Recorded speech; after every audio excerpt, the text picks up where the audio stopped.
أستعيذ بالله من الشيطان الرجيم بسم الله الرحمن الرحيم.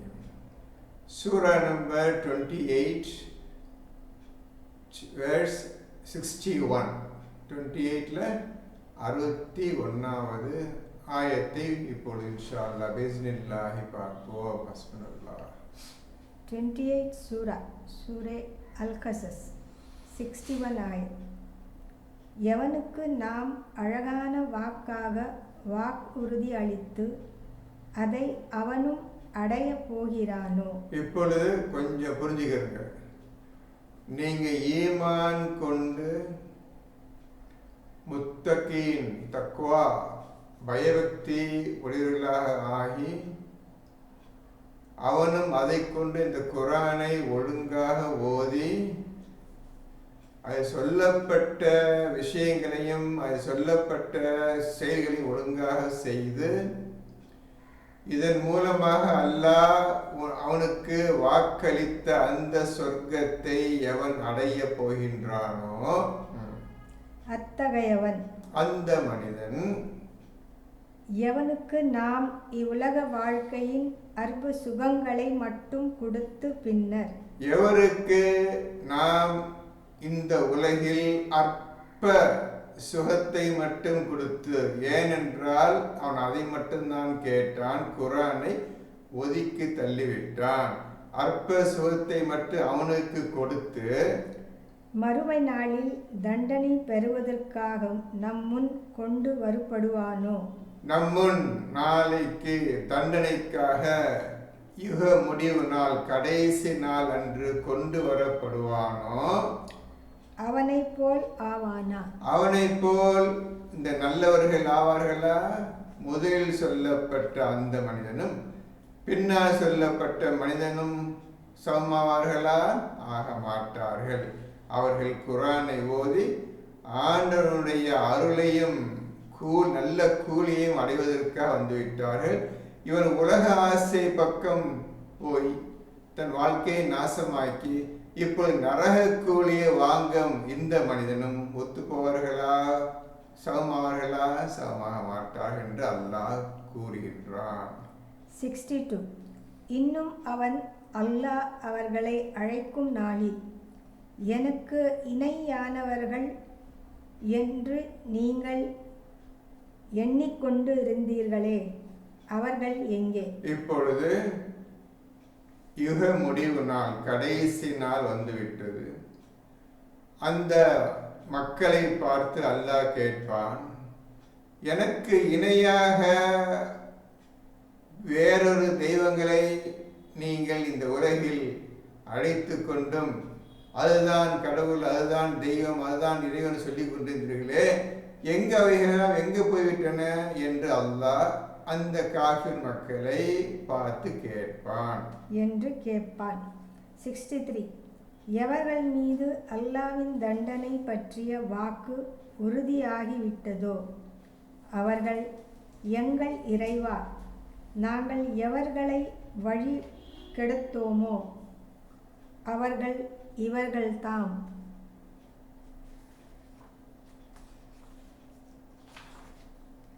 நாங்கள் வழி கெட்டது போன்றே இவர்களையும் நாங்கள் வழி கெடுத்தோம். என்னிடம் நாங்கள் அவர்களை விட்டும் விலக்கிக் கொள்கிறோம். அவர்கள் எங்களை வணங்கி கொண்டு இருக்கவில்லை என்று கூறுவார்கள். இப்பொழுது கெட்டவர்கள் இவர்கள்தான் அந்த கூட்டத்தினர், நாங்கள் எதுவும் செய்யவில்லை. இவ்வாறு நடந்த விஷயத்தை பற்றி அன்றைய தினம் உண்மையை ஒத்துக்கொண்டு இவ்வாறு அவர்கள் பேசுவார்கள். 64. உங்கள் இணை தெய்வங்களை அழியுங்கள் என்று அவர்களுக்கு சொல்லப்படும். இப்பொழுது நீங்கள் எனக்கு இணையாக இந்த பூமியில் வாழும் பொழுது தெய்வங்களெல்லாம் அழைத்தீர்களே, அந்த தெய்வங்களையும் அந்த கடவுள்களை அடையுங்கள் என்று சொல்லப்படும். அவைகளை இவர்கள் அழைப்பார்கள், ஆனால் அவைகள் இவர்களுக்கு பதில் அளிக்க மாட்டார். அவர்களை இந்த மக்கள் அழைப்பார்கள், ஆனால் அந்த தெய்வங்கள் பதில் அளிக்காது. மேலும் அவர்கள் வேதனையை காண்பார்கள். மேலும் நரக வேதனையை காண்பார்கள். அவர்கள் நேர்வழியில் சென்று இருந்தால் இந்நிலைக்கு ஆளாக்கி இருக்க மாட்டார்கள். அவர் ஒழுங்காக இந்த பூமியில் வாழும் பொழுது இந்த குரானும் கையுமாக இருந்திருந்தால் இந்த மாதிரி நரகத்தில் விழுந்திருக்க மாட்டார்கள். 65. மேலும் அல்லாஹ் விசாரணைக்காக அவர்களை கூப்பிடும் நாளில் உங்களை நேர்வழிக்கு அழைத்து நம் தூதர்களுக்கு என்ன பதில் கொடுத்தீர்கள் என்றும் கேட்பார். இப்பொழுது விசாரணை சமயத்தில் கேட்கப்படும் கேள்வியை இப்பொழுதே நீங்க பார்த்து கொள்ளலாம். என்ன கேள்வி அல்லாஹ் நாளைக்கு கேட்பான் என்பது இந்த குரானில் அவுட் ஆகிவிட்டது. கொஸ்டின் லீக் ஆயிடுச்சு. இந்த கேள்விதான் உங்களிடம் கேட்கப்படும். என்னுடைய தூதர்கள் உங்கள் வந்தார்கள், என்னுடைய வசனங்களை ஓதி காட்டினார்கள், அவர்களுக்கு நீங்கள் என்ன பதில் அளித்தீர்கள் என்று கேட்கப்படும். போதுமா? இந்த கேள்விக்கு இப்பொழுது நாம் எல்லாம் தயாராகி கொண்டிருக்கின்றோம். இந்த ஒழுங்கான பதிலை சொல்ல வேண்டும். என்ன பதில்? இந்த குரானில் என்ன சொல்லப்பட்டிருந்ததோ அதன்படிதான் நாங்கள் நடந்து கொண்டிருந்தோம் இறைவனே என்று நீங்கள் ஒழுங்காக பதில் சொல்ல வேண்டும். அதற்காக உங்களை இப்பொழுது நீங்கள் தயார்படுத்திக் கொள்ளுங்கள். யார் குரானை எடுத்துக்கொண்டார்களோ அவர்களுக்கு நான் சொல்லுகின்றேன், எடுத்துக்கொள்ளுங்கள். நாளைக்கு அல்லாஹ்வுக்கு பதில் சொல்லியே தீர வேண்டும். 66. ஆனால் அந்நாளில் அவர்களுக்கு எல்லா விஷயங்களும் மூடலாகி போகும். ஆகவே அவர்கள் ஒருவரை ஒருவர் கேட்டுக்கொள்ளவும் மாட்டார்கள். எல்லா விஷயங்களும் என்று தெளிவாக தெரிஞ்சுடும்பா. இனி யார்கிட்ட போய் எந்த உதவி கேட்க தேவையில்லை. ஒவ்வொருத்தரும் தெளிவாக தெரிஞ்சுக்கிடுவான். நிச்சயம் கியாமத் நாள் இது உண்டு, அல்லாஹ் தான் உண்மையான இறைவன் என்று எல்லாவற்றையும் தெரிந்து கொள்வார்கள். ஒருவர் மற்றவரிடம் போய் எந்த விஷயத்தையும் கேட்டுக்கொள்ள மாட்டார்கள். 67. ஆனால் எவர்கள் பாவ மன்னிப்பு கோரி நம்பிக்கை கொண்டு நற்செயல் செய்தாரோ அவர் வெற்றியாளர்களில் உள்ளவர் ஆகிடலாம். எவர் பாவ மன்னிப்பு கோரி அல்லாஹ்விடமிருந்து பாவத்தை எல்லாவற்றையும் அல்லாஹ் மன்னிப்பு கேட்டு அல்லாஹ் மன்னித்து விட்டானோ அவர்கள் வெற்றியாளர்கள், அவர்கள் சொர்க்கவாசிகள். 68. மேலும் உம்முடைய இறைவன் தான் நாடியதை படைக்கிறான். தூதராக தான் நாடியோரை தேர்ந்தெடுத்துக் கொள்கிறார். மேலும் இறைவன் தான் நாடியதை படைக்கின்றான். இந்த உலகத்தில் நீங்கள் கண்ணால் எல்லா விஷயங்களையும் பார்த்திருப்பீர்கள். சின்ன ஒரு பூச்சியிலிருந்து பெரிய மிருகம் வரை பார்த்திருப்பீர்கள். காய்கறிகள், இலைகள், தழைகள், மரங்கள், பழங்கள் அனைத்தையும் பார்த்திருப்பீர்கள். இதெல்லாம் இறைவன் படைத்தது. தன் நாடியதை அவன் படைக்கின்றான். தன் நாடியவரை தூதராகவும் தேர்ந்தெடுத்து கொள்கின்றான். தூதர் என்றால் அல்லாஹ்விடமிருந்து டைரக்டா வஹி மூலமாக விஷயத்தை வாங்கி புதிய விஷயங்கள், இதுவரை யாருக்கும் வெளிப்படாத புதிய விஷயங்களை அல்லாஹ்விடமிருந்து வாங்கி அதை மக்களுக்கு ஒழுங்காக எந்த குறையும் இல்லாமல் எந்த மனிதனுக்கும் பயப்படாமல் அல்லாஹ்வுடைய பேச்சை மக்களுக்கு எடுத்து சொல்வதுதான் தூதருடைய வேலை. இப்பேற்பட்ட தூதர்களை அல்லாஹ் தேர்ந்தெடுத்து கொள்கின்றான். அடுத்தது, எனவே இத்தகு நேர்ந்தெடுத்தல் இவர்களுக்கு உரிமையுடையதல்ல. ஆகவே தூதர்களை தேர்ந்தெடுப்பது எந்த மனிதனுக்கும் உரிமை கிடையாது. அல்லாஹ் எல்லோரும் ஒழுங்காக இந்த விஷயத்தை புரிந்து கொள்ளுங்கள். அல்லாஹ் ஒருத்தன்தான். எப்படி தூதரை தேர்ந்தெடுப்பது, செலக்ட் பண்ணுவது என்று அல்லாஹ் மட்டும்தான் தெரியும். உங்களுடைய வேலை கிடையாது. நீங்கள் உங்களை தூதர்கள் என்றோ நான் தூதர் என்றோ சொல்வதற்கு, அல்லது நீங்கள் இவரை தூதராக நாங்கள் தேர்ந்தெடுக்கிறோம் என்று சொல்வதற்கு எந்த உரிமையும் கிடையாது. அதை புரிஞ்சுக்கிறோங்க. தூதர் டைரக்ட் அல்லாஹ்வுடைய செலக்ஷன். அவர் எப்படிப்பட்டதாக இருப்பார் என்பது அல்லாஹ் தேர்ந்தெடுத்து அவர் தூதராக நியமிக்கின்றான். ஆகவே தேர்ந்தெடுப்பது உங்களுடைய வேலை கிடையாது. எந்த மனிதரை நான் தூதராக தேர்ந்தெடுத்து உங்கள் முன் அனுப்பினேனோ அவருடைய பேச்சை கேளுங்கள், அவரை பின்பற்றுங்கள் என்றுதான் அல்லாஹ்வுடைய சொல், அல்லாஹ்வுடைய கட்டளை மனிதர்களுக்கு. அல்லாஹ் மிக தூய்மையானவன், இவர்கள் இணை வைப்பதை விட்டும் அவன் மிகவும் உயர்ந்தவன். அல்லாஹ் மிக்க தூய்மையானவன், ஃபஸ்ஸுப்ஹானல்லஸீ, தூய்மையானவன். இவர்கள் யாரெல்லாம் அல்லாஹ்வுக்கு இணையாக்குகின்றார்களோ அவர்களை விட்டும், அந்த கூட்டத்தை விட்டும் அவன் தூய்மையானவன். இவர்களுக்கும் இவர் சொல்லுகின்ற தெய்வங்கள் கடவுள்கள் என்னென்னலாம் இதுதான் இறைவன் இதுதான் கடவுள் சொல்லுகின்றார்களோ இவர்களை விட்டும் அல்லாஹ் பரிசுத்தமானவன், இவர் விட்டும் அல்லாஹ் ஒதுங்கியவன். இவருக்கும் சொல்லும் தெய்வங்களுக்கு எந்த சம்பந்தம் கிடையாது. 69.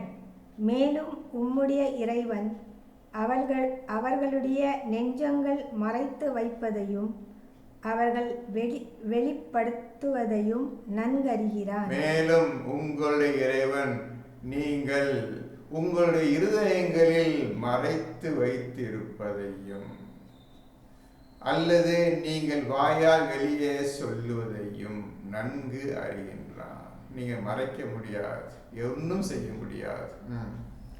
69. மேலும் உம்முடைய இறைவன் அவர்களுடைய நெஞ்சங்கள் மறைத்து வைப்பதையும் அவர்கள் வெளிப்படுத்துவதையும் நன்கு அறிகிறான். 70. மேலும் அவனே அல்லாஹ், அவனையன்றி வேறு தெய்வம் இல்லை. மேலும் அவனே அல்லாஹ். இப்ப அல்லாஹ் சொல்லுகின்றான் அவனே அல்லாஹ். இந்த வார்த்தையை ஒழுங்கா கவனிங்க. என்ன எப்படி கவனிக்கணும்? நான் தான் அல்லாஹ், உங்களுடைய இருதயங்கள் உள்ளவற்றையும் வெளிப்படுத்துவதையும் அவன் அறிகின்றான் சொன்னானே, சொல்லிட்டு நான் தான் அல்லாஹ் என்று கூறுவதற்கு பதிலாக அவனே அல்லாஹ், அவனே அல்லாஹ். பார்த்துக்கிறங்க. இப்போ படிக்கிறதுலாம் முக்கியம் காட்டணும். எப்படி வார்த்தை போட்டிருக்கிறான், அது எப்படி நம்ம படிப்பது, அதுதான் முக்கியம். இப்போ அல்லாஹ் என்ற வார்த்தையிலிருந்து அவன் வெளியே வந்து அவனே அல்லாஹ். புரிஞ்சது உங்களுக்கு? இதுக்கு மேல என்ன சொல்றது உங்களுக்கு? அல்லாஹ்வே நமக்கு தெரியாது, அல்லாஹ் என்ற அந்த வார்த்தைக்கு அர்த்தம் தெரியாது. இப்போ அல்லாஹ் சொல்றான் அவனே அல்லாஹ். என்னம்மா புரிஞ்சுக்கிட்டீங்க சார்? என்ன புரிஞ்சுக்கிட்டீங்க? யோசிங்க, இதை சிந்திக்க வேண்டிய விஷயம். அவனே அல்லாஹ்.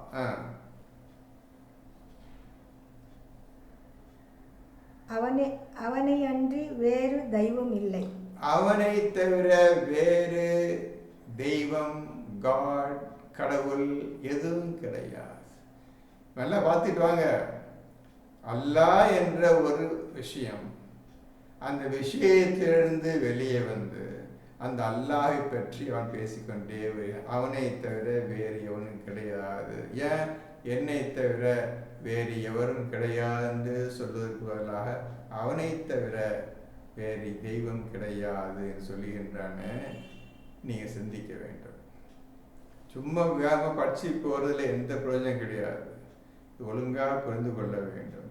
இது சாதாரண புத்தகம் கிடையாது, புத்தகம் கிடையாது. இது ஞானம் நிறைந்த அல்லாஹ்வுடைய கலிமா, அல்லாஹ்வுடைய வார்த்தை, அல்லாஹ்வுடைய ஆயத்துக்கள்.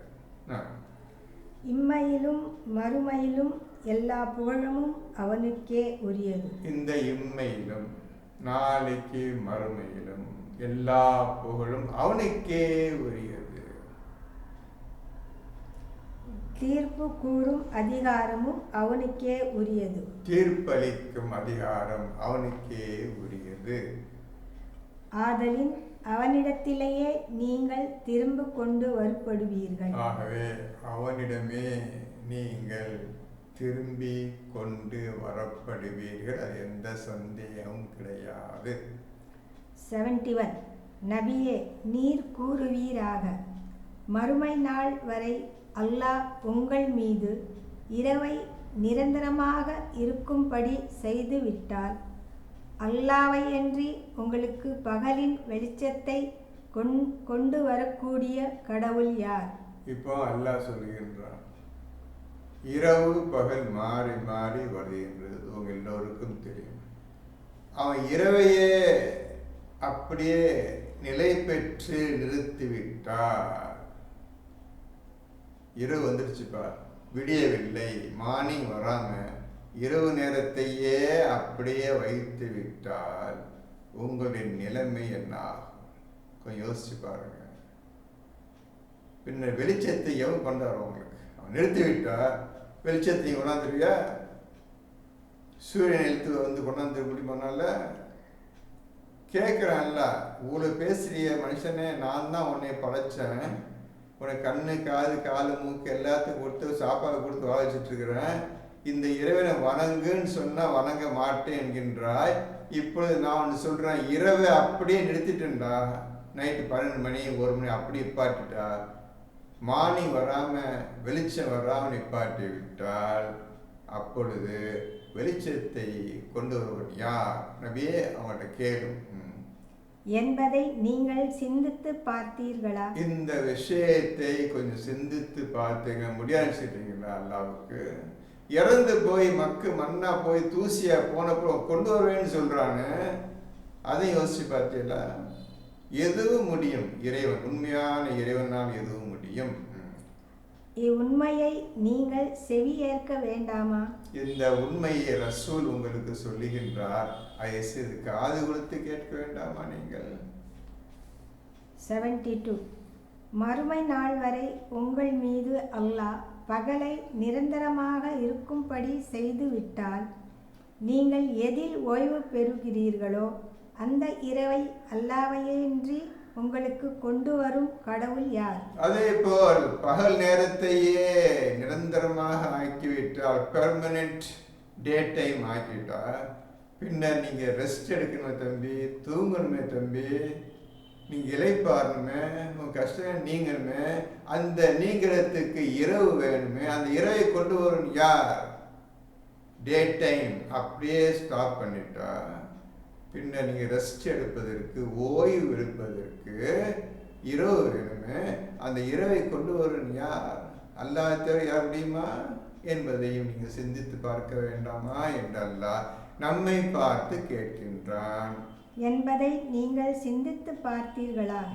இவ்வுண்மையை நீங்கள் நோக்க வேண்டாமா? இந்த உண்மையை பார்த்து நீங்கள் சிந்திக்க வேண்டாமா? இப்படி நடக்கலாமே, செய்யலாம். உண்மையிலே அல்லாதான் இறைவன் என்பதை அறிந்து கொண்டவன் நிச்சயமாக இந்த 2 வார்த்தைகளையும் 2 வசனங்களையும் நம்புவோம்.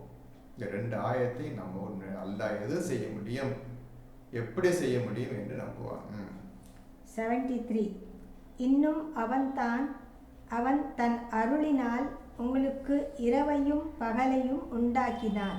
அவன் தன் அருளை கொண்டு இரவையும் பகலையும் உண்டாக்கினான். இப்படி ஒரு படைப்பதற்கு முன்னர் அவனுக்கு எப்படிதான் இந்த மாதிரிலாம் படைக்கணும் என்று எண்ணம் வந்ததோ, எப்படி இந்த மாதிரி படைக்கணும், இந்த செட்டப்ல தான் பூமி வானங்கள்லாம் படைக்கணும், இந்த மாதிரி இரவு பகல் ஒன்று வேணும், சூரியன் சந்திரன் வேணும், நட்சத்திரங்கள் வேணும், பூமி கடல் வேணும், காற்று ஒளி எல்லாம் வேணும், இப்படி ஒரு விஷயங்களை அவன் எப்படி இந்த இறைவனுக்கு வந்தது எல்லாம் வேணும் என்று படைச்சானே.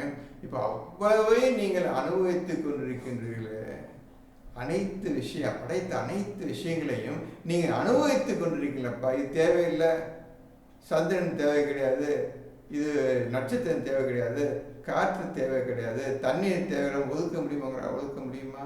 அனைத்தையும் நீங்கள் அனந்தரம் கொண்டு அவனைத்தையும் நீங்க உபயோகப்படுத்திட்டு இருக்கிறீங்க. பண்ணிக்கு அப்ப சிந்திச்சு பார்க்கக்கூடாத நீங்கள் அதில் இரவில் ஓய்வு பெறும் பொருட்டும் நீங்கள் அதில் பகலில் அவன் அருளை தேடும் பொருட்டு உண்டாக்கினான். இரவு உங்களுக்கு ஓய்வு தேவை. ஓய்வு ஓதாதவன்னு சொல்கிறான். ஓத மாட்டீங்க, நல்லா தூங்குறீங்க. எந்த விடிஞ்சோன்னே காலையில் போய் சம்பாதிக்கிறதுக்கு போகிறீங்க. ரெண்டும் செஞ்சிட்டு இருக்கிறீங்க. அப்போ இரவு ஒருத்தனுக்கு தேவைப்படுது. இந்த இரவு உண்டாக்கியவன் எவனோ அவனை நாம் நன்றி செலுத்த வேண்டும், அவனுக்கு பயந்து கொள்ள வேண்டும், அவனை வணங்க வேண்டும். என்னைக்காவது நீங்கள் இந்த பக்கம் கொஞ்சம் திரும்பி சிந்திச்சு பார்த்தீங்களா? இதெல்லாம் என்ன காரணத்திற்காக நம்ம ஓய்வு தேவைப்படுது? இப்படிப்பட்ட களைப்பு, டயர்ட்னஸ் தேவைப்படுவது வந்துடுது. இது போக்குறதுக்கு இவ்வளவு இரவு தேவைப்படுதப்பா. ஒரு பூமி அப்படி பாதியா இருட்டாக்கிடுறான்னு சின்ன ஒரு அணு அளவு உள்ளது மனிதன், கடுகளவு சின்ன இந்த மனிதனுக்கு இந்த பூமியையே பாதியாக இருட்டாக ஆக்கி அவ்வளோ இருட்டு தேவைப்படுது இந்த சின்ன ஒரு அணு அளவு கொண்ட மனிதன் தூங்குவதற்கு. இது கொஞ்சம் யோசிச்சு பாருங்க. கொஞ்சம் வீடு ரூம் எல்லாம் இருட்டு ஆகிட்டு, நல்லா ரூம் கதவை எல்லாம் சாத்திட்டு, டோர் எல்லாம் சாத்திட்டு இருட்டாக தூங்க வேண்டியதானே? முடியுமா உங்களால? முடியாதவங்களால முடியாத. அப்போ இது உண்டாக்கியது உங்களுக்கு பேர்பட்ட படைப்பு, சாதாரண படைப்பு இல்லை தம்பி. கொஞ்சம் யோசிச்சு பாருங்க. நீங்க உறங்குவதற்கு முழுமையா பூமியை பாதிட்டு ஆகும் தம்பி. அப்ப தூங்க முடியும் முடியாது. அப்பேற்பட்ட மனிதனாக நீ படைக்கப்பட்டிருக்கின்றாய். காரணம், நீ என்னுடைய பிரதிநிதி, என்னுடைய வைஸ்ரெட், என்னுடைய கலிஃபா. நீ இப்படிதான் ஜெகஜோதியா வாழணும் என்று அல்லாஹ் நம்மை படைத்திருக்கின்றான். அந்த படைப்பை படைத்தவனுக்கு எந்த நன்றியும் நான் செலுத்துவதே கிடையாது. இதற்காக அவனுக்கு நீங்கள் நன்றி செலுத்துவீர்களாக. நன்றி செலுத்துவீர்களாக. நன்றி என்ற வார்த்தைக்கே மக்களுக்கு அர்த்தம் தெரியாது. அல்லாஹ் நன்றி செலுத்த சொல்லுகின்ற இவ்வளவு உதவி நான் செஞ்சுட்டு இருக்கேன்ப்பா, இதுக்கு எனக்கு தேங்க்ஸ், நன்றி செலுத்த மாட்டியா என்று கேட்குறான். ஒரு காலம் நன்றி என்ன தெரியாது என்று நன்றியற்ற மனிதர்களாக நாம் இன்று வாழ்ந்து கொண்டிருக்கின்றோம். 74. இன்னும் அவன் அல்லாஹ் அவர்களை அழிக்கும் நாளில் எனக்கு இணையானவர்கள் என்று நீங்கள் எண்ணி இருந்தீர்களே, அவர்கள் எங்கே என்று கேட்பான். இதே கேள்வி, என்ன எனக்கு ஈக்குவலா இல்ல, அல்லாஹ் இந்த கடவுளாக இருக்கிறாங்க, அந்த கடவுளாக சொல்லிட்டு இருந்தீங்களே, அதெல்லாம் எங்கே என்று கேட்பான். 75. இன்னும் நாம் ஒவ்வொரு சமுதாயத்தில் இருந்தும் ஒரு சாட்சியை வெளிப்படுத்துவோம். பிறகு நிராகரிப்பாளர்களை நோக்கி உங்கள் ஆதாரத்தை கொண்டு வாருங்கள் என்று கூறுவோம். ஒவ்வொரு சமுதாயம், எத்தனையோ சமுதாயத்தை படைச்சு அழிச்சிருக்கிறோம். எல்லாரையும் ஒன்னா சேர்த்து உட்கார வச்சு உங்களுடைய ஆதாரத்தை கொண்டு வாருங்கள். இந்த பூமியை எனக்கு விரோதமாக நடந்து கொண்டு இருந்தீர்களே, அந்த சம்பந்தப்பட்ட ஆதாரம், அது சம்பந்த எவிடன்ஸ் கொண்டு வாங்க என்று அல்லாஹ் கூறுவான். அப்பொழுது அவர்கள் சத்திய என்பது அல்லாஹ்வுக்கே சொந்தம் என்றும் அவர்கள் இட்டு கட்டியவையெல்லாம் அவர்களை விட்டும் மறைந்துவிடும் என்றும் அறிந்து கொள்வார்கள். அப்பொழுது சத்தியம், உண்மை அல்லாஹ்வுக்கே உரியது. இந்த பூமி எதெல்லாம் பொய்யாக்கி கொண்டிருந்தோமோ, பொய்யா சத்தியம் பண்ணி கொண்டிருந்தோமோ, அனைத்தும் இவர்கள் விட்டு ஒதுங்கிவிடும், போய்விடும். 76. நிச்சயமாக காரூன் மூசாவின் சமூகத்தை சேர்ந்தவனாக இருந்தான். காரூன் என்ற ஒரு மனிதன் இஸ்ரேல் வகுப்பை சேர்ந்தவன், மூசாவுடைய கூட்டத்தை சேர்ந்தவன், அந்த ஊரில் இருந்தான். எனினும் அவர்கள் மீது அவன் அட்டொழியம் செய்தான். எனினும் அவர்கள் மீது தான் ஜாதிக்கு மேலேயே, தன் ஜாதி மீதே அட்டூழியை அநியாயம் செய்து கொண்டிருந்தான். பெரும் பணக்காரன். அவனுக்கு நாம் ஏராளமான கருவுலகங்களை கொடுத்திருந்தோம். அவனுக்கு ஏராளமாக ஹசானா, எக்கச்சக்க பொக்கிஷங்கள் அவனுக்கு நாம் கொடுத்திருந்தோம். நிச்சயமாக அவற்றின் சாவிகள் பலமுள்ள ஒரு கூட்டத்தாருக்கும் வலுவாக இருந்தன. நிறைய ரூம்ஸ், வீடு சாதாரண ரூம் கிடையாது, எக்கச்சக்கமான ரூம்ஸ், அறைகள். எல்லா ரூம்லையும் தங்கமும் வெள்ளியும் நிறைச்சி வச்சிருந்தான். ஒவ்வொரு ரூம்லையும் அவனுடைய ஹசா கொடுக்கப்பட்ட பொக்கிஷங்கள், தங்கங்கள், நாணயங்கள், காசு, பணம் எல்லாம் குமிச்சு வச்சிருந்தான் ஒவ்வொரு ரூம்லையும். ஒவ்வொரு ரூம் கதவுடைய சாவி தடியா இருக்கு. அதை தூக்கிறதுக்கே அங்கே வேலையாட்கள் வச்சிருந்தான். இந்த சாவி தூக்கிறதுக்குன்னு வேலையாட்கள் வச்சிருந்தானே எப்பேற்பட்ட பணக்காரன் இருந்திருப்பான். அந்த டோர் யாரால் திறக்க முடியாத அளவுக்கு சாவி போட்டு அந்த சாவி தூக்குறதுக்கு வேலைக்காரர் நியமிச்சு இப்பேற்பட்ட ஆட்டம் போட்டிருந்தான் அந்த காரூன் என்ற அந்த மனிதன். அவற்றின் சாவிகள் பலமுள்ள ஒரு கூட்டத்தாருக்கும் வலுவாக இருந்தன. அந்த சாவி கீஸ் நல்ல ஸ்ட்ராங் ஃபெலோஸ் இருந்தாங்க. எல்லாரும் சாவி அவங்களுக்கே வெயிட் ஆகிடுச்சு. அப்பேற்பட்ட ஆண்டவன் வர்ணிக்கிறான். சொல்லி எப்பேற்பட்டவனா வாழ்ந்தான் என்று அல்லாஹ் சொல்லுகின்றான். பாருங்கள், பெரிய பலசாலியான ஆளுங்க, அவங்களாலே சாவியை தூக்க முடியாது, இரும்பு சாவி தூக்கும். அந்த மாதிரி பூட்டு போட்டு பணத்தை பாதுகாத்து எண்ணி எண்ணி ஒவ்வொரு ரூபா நிறைச்சி வச்சிருந்தான் அந்த காரூன் என்ற மனிதன். அப்பொழுது அவனுடைய கூட்டத்தார் அவனிடம், நீ இதனால் பெருமை கொண்டு ஆணவம் கொள்ளாதே. அப்போ மக்கள் சொன்னாங்க, இஸ்ரேல் மக்களே சொன்னாங்க, நீ இதை வச்சுக்கிட்டு பெரிய பெருமை அடிக்காதப்பா, இதை வச்சு பெருமை பார்த்துக்கிட்டு ஆட்டம் போடாத, ஆணவம் கொள்ளாத என்று அவர்கள் அவனுக்கு புத்திமதி சொன்னார்கள். நிச்சயமாக அல்லாஹ் அவ்வாறு ஆணவம் கொள்பவர்களை நேசிக்க மாட்டான் என்று கூறினார்கள். இந்த மாதிரி பெருமை அடிச்சு திமிரு பிடிச்சு நடக்கும் மனிதர்களை அல்லாஹ் நேசிக்கவே மாட்டான்பா, ஜாக்கிரதை இருந்துக்கப்பா என்று அவன் சொசைட்டி அவனுடைய ஆள்களே சொன்னாங்க அவனுக்கு. 77. மேலும் அல்லாஹ் உனக்கு கொடுத்த செல்வத்தில் இருந்து மறுமை வீட்டை தேடிக்கொள். எனினும் இவ்வுலகத்தில் உன் பங்கை நீ மறந்து விடாது. நீ ஆண்டவன் கொடுத்த செல்வத்தை மக்களுக்கு, ஏழை மக்களுக்கு அள்ளி அள்ளி கொடுத்து நாளைக்கு கியாமத் ஆண்டு யுக முடிவு நாள் அன்று நன்மையை தேடிக்கொள் என்று மக்கள் சொன்னார்கள். எனினும் இவ்வுலகத்தில் உன் பங்கை நீ மறந்து விடாது. இந்த உலகத்தில் உன்னுடைய வேலை என்ன, என்ன காரணத்திற்காக நீ இந்த உலகத்தை அனுப்பப்பட்டிருக்கின்றாய் என்பதை புரிந்து கொண்டு அதை ஒழுங்காக சரிவர செய்து கொள். அல்லாஹ் உனக்கு நல்லதை செய்து இருப்பதை போல் நீயும் நல்லதை செய். அல்லாஹ் உனக்கு இவ்வளவு கசானா, இவ்வளவு பொக்கிஷன், இவ்வளவு செல்வம், பணம் எல்லாம் கொடுத்தானே, அதே மாதிரி நீனு மக்களுக்கு உதவி செய். இன்னும் பூமியில் கொழுப்பும் செய்ய விரும்பாது. பூமியில எந்த ஃபித்னா, குழப்பம் செய்யாதே, அநியாயம் செய்யாதே, பொய் பேசாதே. நிச்சயமாக அல்லாஹ் கொழுப்பம் செய்வர்களை நேசிப்பதில்லை என்று கூறினார்கள். நிச்சயமாக அல்லாஹ் குழப்பம் செய்பவர்களை நேசிப்பதில்லை என்று அந்த மக்கள் அவனிடம் கூறினார்கள். 78. அதற்கு அவன் கூறினான், எனக்குள்ள அறிவின் காரணத்தால் தான் இதனை கொடுக்கப்பட்டிருக்கிறேன். அப்பா அவன் சொல்றான், உன்னத்திமிர் அடங்கல, எனக்குள்ள அறிவு தெரியுமா, நான் ஏன் சொந்த அறிவுல சம்பாதிச்சு போனோம், அல்லாஹ் அவன் தரல என்று இவ்வாறு பெருமைப்பட்டு கூறினான். இதுதான் இந்த உலகத்தை எல்லாம் நடந்துட்டு இருக்கு.